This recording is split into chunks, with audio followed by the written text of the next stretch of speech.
Hello and welcome to the Poe-Cast. I'm Benjamin. And I am Christopher.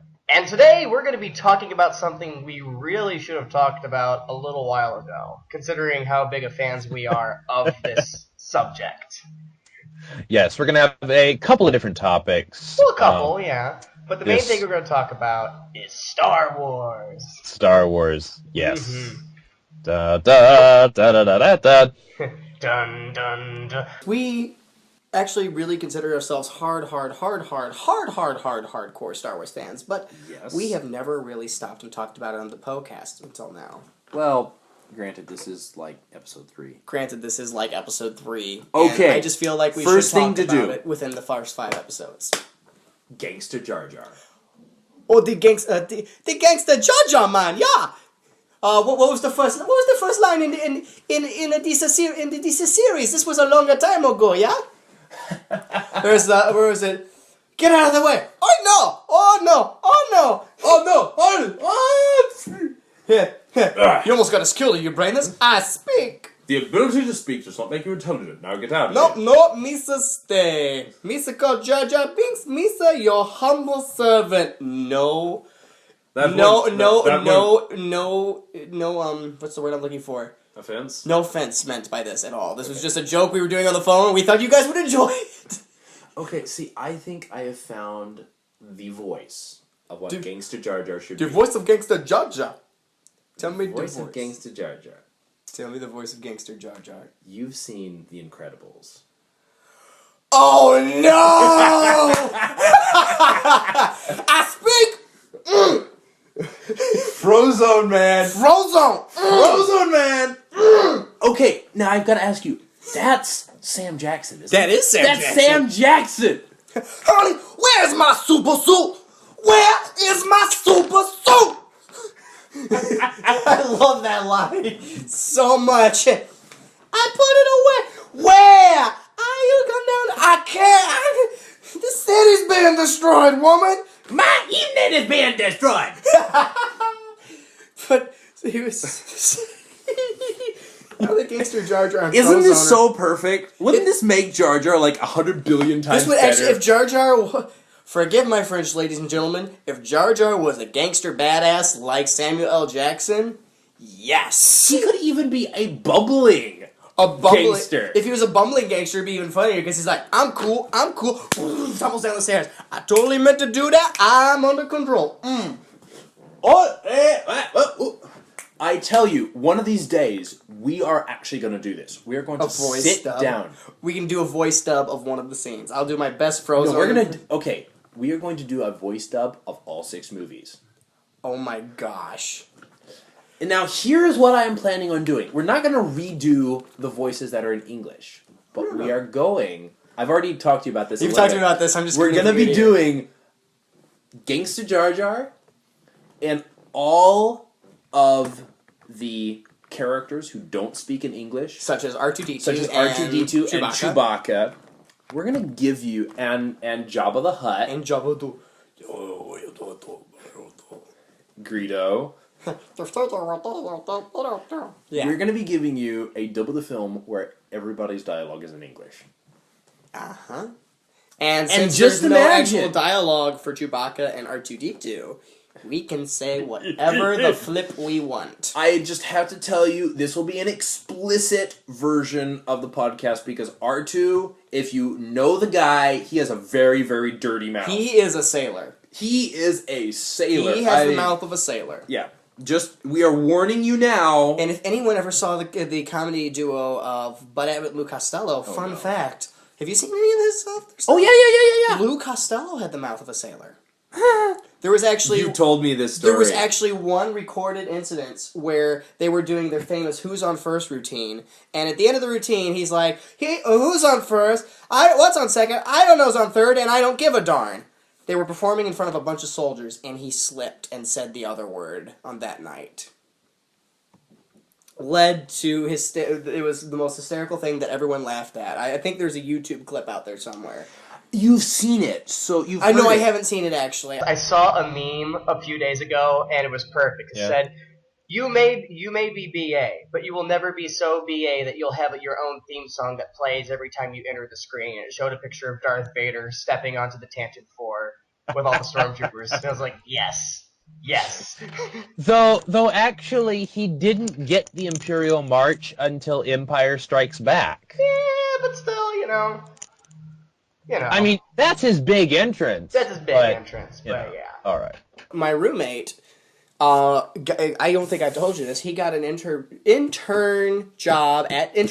at Disney, or kind of an internship. He's working at Disney for 7 months, and I'd just like to make a shout out to him about that. He knows who he is if he listens, which he probably won't be listening. And I'd also like to make a shout out to another friend of mine, fellow classmate. She will be working at Disney this fall. She'll be auditioning to perform there sometime next month, I think. So shout out to both of them. Where are they working?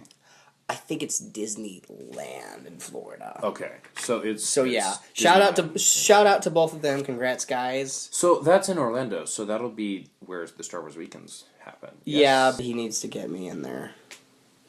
Yeah, he does. Yeah. Congratulations to you two for your Disney endeavors and successes. Yay! Go be awesome in Disney Star Wars weekends. Maybe you'll get interviewed by some of the Star Wars media people. Maybe the cool Star Wars people. Oh man, you get to meet Mark Hamill. If you guys meet Mark Hamill or Harrison Ford or Carrie Fisher before I do, I'm going to be very upset. Actually, there's a better chance that they will meet Peter Mayhew and Jeremy Bulloch. Yeah. Or like Ray Park or Kenny Baker. Kenny Baker? Does Kenny Baker come to Star Wars weekends? I know. Sometimes. Actually, no. What's his name? Oh, the kid. The kid. Boba Fett. Who's Warwick?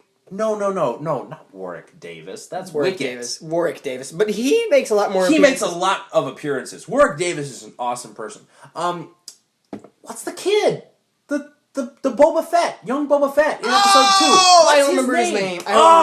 Tamara. It'd be cool to meet Tamara Morrison. Yeah, but Tamara what's Morrison his name? was What's his Jango name? Fett. I need to know his name. I can't remember his name off the top of my head. We'll post it when we remember it. Or I am so sorry. When we look it up.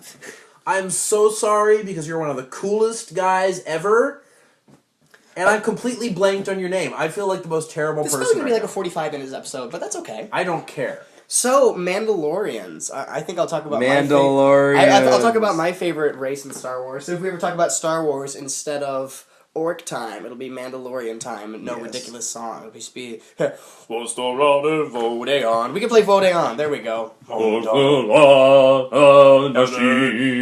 Mandalorians. You know Boba Fett. Most people know Boba Fett and Jango Fett. They were Mandalorians. Boba Fett less so, but still. That's what Mandalorians look like. They wear that typical armor. If you watch the cartoon series, they actually kind of tap on the Mandalorians, which made me so stinking happy. Mandalorians are warriors. They're pretty much warriors for hire. They understand that their lives will be short. They are very family-based. They're very trustworthy. If a Mandalorian gives you his word, you can count on it and take it to the grave with you. Pretty much. If he gives his word that he will keep your son safe, even if he's fighting the faction against your son, he will keep your son safe somehow, to the best of his ability. So it's stuff like that. They're really cool. And there was a really good book series at the time, before the author, in my opinion, I will say this right now, in my and Christopher's opinion, became a nasty witch with a capital B and went on a personal vendetta against the Jedi, Karen Travis. She had a really cool book series about the Republic Commandos. She's a very good writer. She's a very good writer. Unfortunately, in all her books, she seems to have a vendetta against people because she did the same thing, and maybe she did the same thing in the Halo books. I haven't seen her Halo books, and I will have to see what her third Halo book is like. But she also kind of did the whole vendetta against Catherine Halsey. Yeah. Granted, that makes sense, but I wish they didn't let her touch Halsey. Yeah. I don't think that she is. Not to mention, she killed off Mara Jade. And I think, if I remember right, you said Timothy Zahn wasn't happy about that. I don't think so. Yeah, it was. Granted, it was a really. I have to say this. Much as big of a Star Wars fan that I am not interested in about 90% of the post Return of the Jedi fiction. I like some of it. I'm more interested in the pre stuff and between the Clone Wars. That's kind of my era. Yep. But I do enjoy some of the post stuff. Yeah. I mean, mainly the Yuzan Vong War. Yuzan Vong War is a little sketchy for me. Not only that, but then they're icky. They're very icky. Yeah, but then you get like the stuff with the sun turning to the dark side. Yeah, Jason turning the dark side, that wasn't fun. Just Ben Skywalker is cool because we share a similar name. But hey, I'm totally fine with that. Yuzan Vong, who or no, wait. I had a blank out because I thought about the character Ben Skywalker and his mother Mara Jade and her death, and then I had to stop and link in my brain if Karen Traviss wrote a book before her son was born or after her son was born. But I think it was after her son was born. I don't remember because sometimes I thought the only non-Clone Wars books she wrote were those Legacy of the Force. There were, but sometimes in some of the post Jedi stuff, there's some some stuff that doesn't get linked up, and you're kind of like, what? When did this happen? You have to realize it's different people's books. We can edit all that out. What was I saying? Keep that. Okay, Yuzan Vong. For anyone who doesn't know, they came around about 60 years after Episode 6. Does that sound right? No, probably more like 20 or 30. No. Because they came around because the youngest 18, solo 18 was 18 years. 20 years. Yeah, because they were like 15-ish. Yeah, so 18, 20-ish years after. See, because I thought that Jason and Jaina were born about 4 or 5 years after. Okay. After the destruction of the second Death Star. Okay. Yuzan Vong are really creepy. They worship pain. They believe you should always be in pain. It's a thing to be worshipped, and they always sacrifice an organ to their god, who is their god of death and pain and stuff. It's really creepy. So you'll see some Yuzan Vong without eyes or without an arm. Well, it's not an organ, or body part, without an arm, and they usually replace it with something with their organic technology. They detest any normal technology. They use all biological stuff. So their armor is literally living crabs that burrow into their skin. It's really nasty, icky. And their ships are alive and organic. The way they breathe in space is the phlegm that their living spaceship gives them. It's really weird. But I've got to say, I'm really not a huge fan of a lot of Sith stuff and the post-Jedi stuff like the Yuzan Vong. I like the Sith stuff. I don't. There's some Sith stuff that I'm not. I mean, how much of the way back in the past stuff have you read? I haven't read that much. Okay, some of it gets a bit. But that's because they're Sith. Sith are dark side. If you're reading stuff about the Sith, you're lining yourself up for a lot of dark stuff. I mean, it's dark side after all. Well, it's dark side. Okay. But yeah, Yuzan Vong are creepy, nasty, gross. If I remember right, you can't sense them in the Force because they don't exist in the Force. They don't. So pretty much, a bunch of boxes sitting around Yuzan Vong. Someone force pushes them, all the boxes go flying away, the Yuzan Vong just kind of stands there like, what happened? Not even like a gust of wind touches, nothing at all. See, that's where it gets a bit sketchy, because if you hurl a physical object at them, shouldn't the physical object... Well, yeah, the physical object will, but I'm just saying, like, if he's standing next to a pile of boxes. Right, okay. And yeah, yeah. But yeah, that's Yuzan Vong. Creepy, slightly cool sometimes. If you ever read Expanded Universe, you'll know why. They're slightly cool sometimes, but not all the time. Yeah, like Darth Krayt, he's an example of cool stuff that happens with Yuzan Vong getting mixed in. Yes. Darth Krayt. The comics The comics actually tend to be slightly better. He's my third. He's about my. He's either. Then the novels. He's my second or third favorite Sith Lord. Wow. Yeah. Wow. Should I explain about him now, or save that for another one? Darth Krayt? Go ahead. Darth Krayt was, okay. He's a Shared Het. He was the son of Shared Het. Shared Het was a Jedi Knight who decided the Jedi were getting too involved in politics. This is way before the Clone Wars, and he left the Jedi Order. Somehow got captured by Tusken Raiders on Tatooine, and after surviving for about a year as their prisoner, they accepted him as a Tusken Raider and turned him into a Tusken Raider. So he had a son, a Shot Red Hat, who he trained to be a Tusken and a hunter, and also trained to be a Jedi. Eventually, a bounty hunter was sent to kill Shah Red Hat. Ki-Adi-Mundi, the tall cone-headed guy, went to save Shah Red Hat because he was an old friend, and he ended up running into his son, a Shah Red Hat. Needless to say, after the bounty hunter tipped off some Hutt's cartel to where the Tuskens were in the crossfire, Shah Red was killed, and he told a Shah Red Hat to listen to whatever Ki-Adi-Mundi said. A Shah Red Hat took his father's lightsaber, and now a dual lightsaber-wielding Tusken Raider who is for the Jedi Order. He joins the Jedi, and we don't hear from for quite a while. Then Anakin Skywalker is in a big battle, and he ends up having to team up with a Shah Red Hat, who is a Tusken Raider who Anakin hates Tusken Raiders. After a bunch of different standoffs, Anakin almost kills him, almost after going insane. He realizes a Shah Red does the first thing he's ever done. He shows his face to the first human being ever. Anakin is the first, not even his father or his mother saw his face. And of course, he's just a normal human. Really cool tattoos, really cool scar. Yeah. And he decides to never wear his mask, not wear his mask again. Order 66 happens. A lot of stuff goes down. A Shah Red Hat runs back to Tatooine and dons the Tusken Raider garb once more.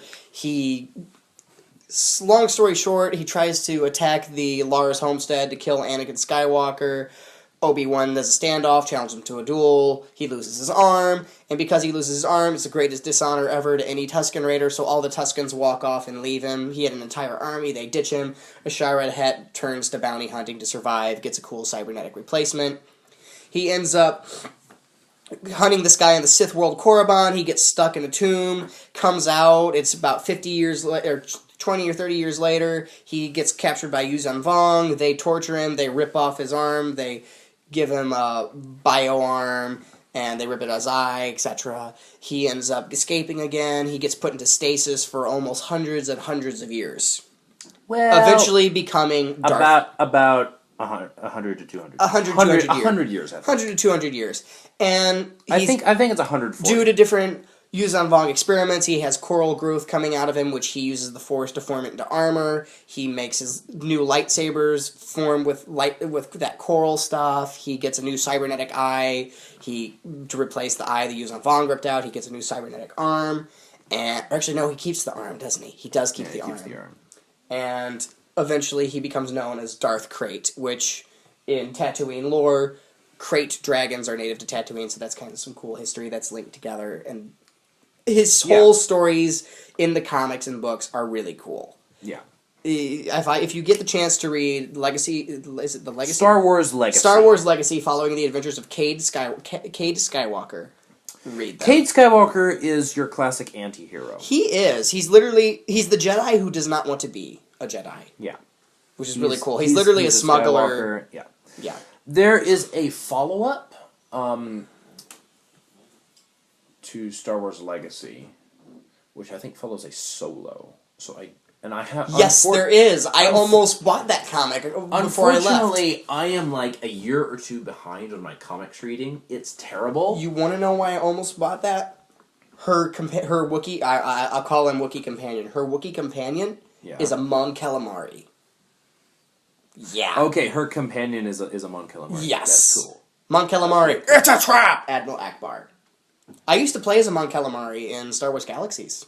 Mon Calamari are cool. Mon Calamari are cool. He was a bounty hunter. Did you ever get a chance to read the novelization of The Force Unleashed 2? Yes. You remember then that a certain Mon Calamari shows up in that that didn't get a chance to show up in the game. Yes. I love how they threaded in what's her name's story. I've forgotten her name.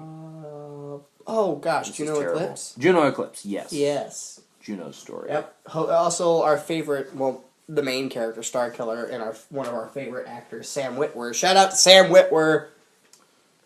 At least I am probably one of your biggest fans. Yep. So, yep. Shout out to you if you happen to listen to this. Hey, that'd be awesome. That would be awesome. Yeah. Shoot us an email if you listen to it, please. Fanboys. Also, a movie you guys should watch. Viewer discretion is advised, but Fanboys is a really good movie about Star Wars fans. It's a bittersweet movie, and It's a bittersweet movie, but Benjamin, whenever people ask me why I have a vendetta against Star Trek, I tell them to watch Fanboys. And the 2 or 3 people who have, they come back and they're like, oh. And I'm like, yep. Stop snickering. What was it you were going to say? I'm sorry I cut you off. Oh, I was going to say Sam Witwer should be in Fanboys, too. He should.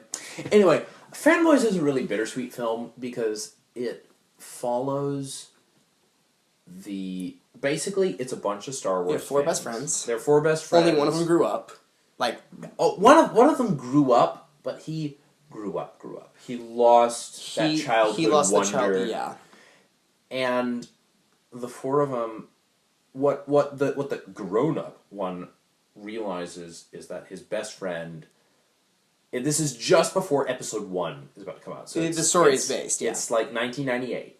They're counting down the days. And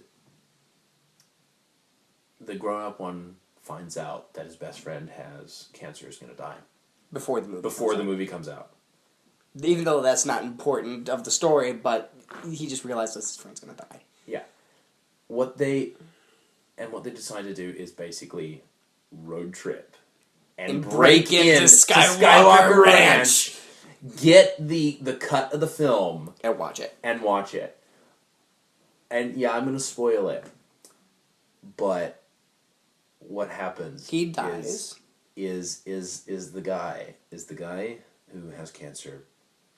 He gets to watch it early By himself. His His friends aren't allowed in. Nobody else is in this theater. And he watches it. And it's just... I'm getting chills because it is so well done. It was really good. Yeah. And the other cool thing that they handled really well was all the cameos. Even the William Shatner cameo was great. The best part about the William Shatner cameo is because he was helping, quote unquote, sabotage Star Trek as much as Star Wars. They're pretty much like, we got a contact, and William Shatner walks in. They're like, what are you doing here? He's like, here's the access codes, and blah, blah, blah. They're like, why are you helping us? It turns in really melodramatic. I'm William Shatner. I can score anything. Exactly. And they basically have a 5-minute scene of can you score this? Anything. Can you score this? Yep. Can you score this? Anything. And this? Anything. And Billy D. Williams shows up as a used cars salesman or something. Wait, he was a judge. No, he was judge. What am I saying? Yeah, he was a judge. But it was so stinking funny. Carrie Fisher's cameo. Carrie Fisher showed up as Carrie Fisher. Was she? I thought she was a nurse. No, she was Carrie Fisher.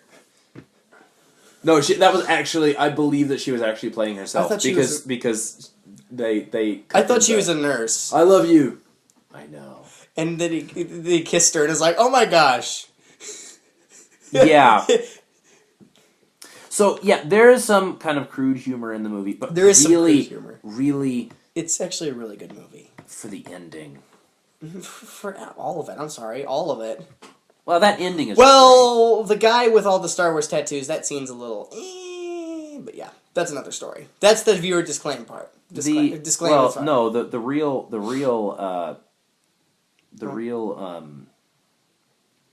R2 jokes? No, it's the... Okay, the R2 jokes are bad, but but the real scene that I'm thinking about is the interrogation to prove that they're real hardcore Star Wars fans. He's remembering now. Yes, that was funny. And also, it was also cool. But yeah. Also, I liked their cameo for Ray Park, right? Darth Maul. Not Ray Park. What am I saying? The guy who plays Darth Maul. Yeah, that's Ray Park. That's Ray Park. Yeah, his cameo. Wait, was cool. He had a cameo? Yeah! I completely forgot that. He was the chief of security guard who pulled out the night batons and did all the cool flippity-flip stuff. Yes, he was! I forgot about Much, they get the guard, and the guard, pretty much everyone's your normal security guard. Oh, I'm not gonna do the spoiler alert. I don't want to do. And then all of a sudden, Ray Park just kind of walks in. He's the militaristic one who takes his job seriously, and in this one case, it actually turns out to be well done. And they get into the fans get in the Star Wars room. They see the blaster that Han Solo actually had, the literal costumes that they wore. And all of a sudden... That's all real. And it's all real. That is real. As soon as they pulled that, I had geekasms. I was literally... I was watching with my friends. They paused it waited for about 2 minutes, and they looked at me, they're like, are you done yet? And I'm like, no, I'm just going to geek out when it goes to the next cut of what's in that room, because that's Skywalker Ranch! But then Ray Park comes in, and he's just like, oh, extendable nightsticks, and he flips them out, and he does all these cool little black belt taekwondo, wow! Not yelling, doing all flips and stuff, and you're just like, oh, yeah. And then any true nerds are like, that's the guy who's going to play Darth Maul! It was really cool.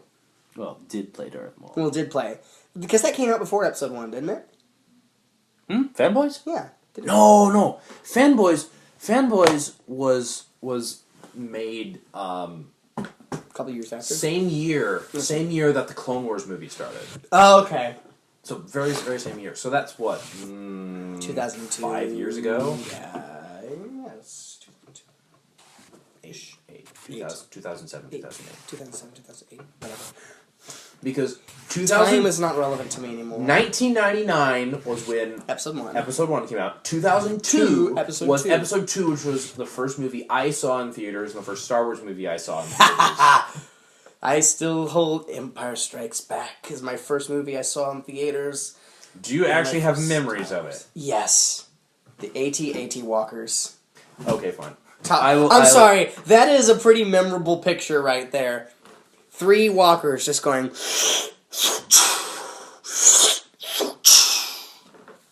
Yeah. Now, granted, that's all I remember, and the couple tall people in front of me kind of looking up at it as a small child, but it was awesome! I can just imagine you as a small child. Oh! Fidget, fidget, fidget, fidget, fidget. Oh, space scene. Fidget, fidget, fidget, fidget, fidget. Oh, shooting. Explosions. So, I saw a very interesting fan film today, Christopher. Okay. Now, I will say this, anyone who's planning on playing the game, which I cannot remember the title of other than it's the new Lara Croft game, this might contain spoilers. So if you happen to be listening to this and want to, which I highly doubt, because I don't know if many of our people who listen know this, or if you just don't want to be spoiled at all, stop listening right now. It's a Lara Croft Tomb Raider, her origin story. They made a video game which was going to explain her origin story, and this was, I think, one of the most amazing ways to... Now, granted, the fan film... Now, anyone who does know what's going on can chastise me if I'm misread information. Right. But the fan film is an adaptation of the new video game. Okay. Which, Lara Croft, if anyone knows her, and this is once again my embellishment, not really knowing about her, but assuming what I know about her. Right. It was an interesting video game. I think I remember playing one of the games a little bit. Okay. But Lara Croft was a tomb hunter. Lara Croft Tomb Raider. And over years, the graphics got better, and the game developers started realizing, hey, they don't just want to see this misproportionate girl playing, as your avatar. They actually want to hear the cool stories and stuff. So they started making more stories. And then they decided, hey, since we ran out of stuff to talk about, let's go back and tell her origin story, since everyone just knows her family died. Right. That's cool. And they went back and they made the origin story, and this fan film dealt with that. Really cool. Not much going to spoil it, other than at the end, she's going in to rescue... The main character, the girl, is going in to rescue her sister. And Laura. Laura, Yes. well, that's the interesting thing. We assume it's Laura the entire game. And she goes in and she rescues her sister. And she goes in, she ends up killing all these guys with her bow and her ice pick and picking up guns and fight. She gets in this really intense fight. And by the way, these stunts, as I will say, quote, Lucas McCoy, who posted the video and I watched it, they gave their stunts 110%. If anything, to watch this video, the stunts were amazing for it being such a low-budget fan film. Now, if you don't like hearing the sound of bones crunching and blood, then don't watch it. But it was a good video, especially how Laura fought in the one video. Oh my gosh. She pretty much pretended like she was beaten, and then used the guy who was beating her up, thinking he had won, used that as her advantage to beat him up further. But I'm rambling. She rescues her sister, and then she tells her sister to hide. She ends up fighting some guys. She turns around, the main villain has her sister. And after a long standoff and he tries to throw her sister off the cliff. She grabs her sister, yanks her back, and gets shot straight to the heart. Christopher's making a slight... Yeah, his eyes kind of bugged out. Which kind of shocked. I was kind of crying a little bit because it was actually really good for not so much dialogue and mostly fighting. Well, I won't say crying. I was tearing up. But big tussle with the guy. He goes to kill her sister. She jumps up again, being shot through the heart, or actually through the stomach, but still. Charges him, grabs him, and jumps off the cliff with him.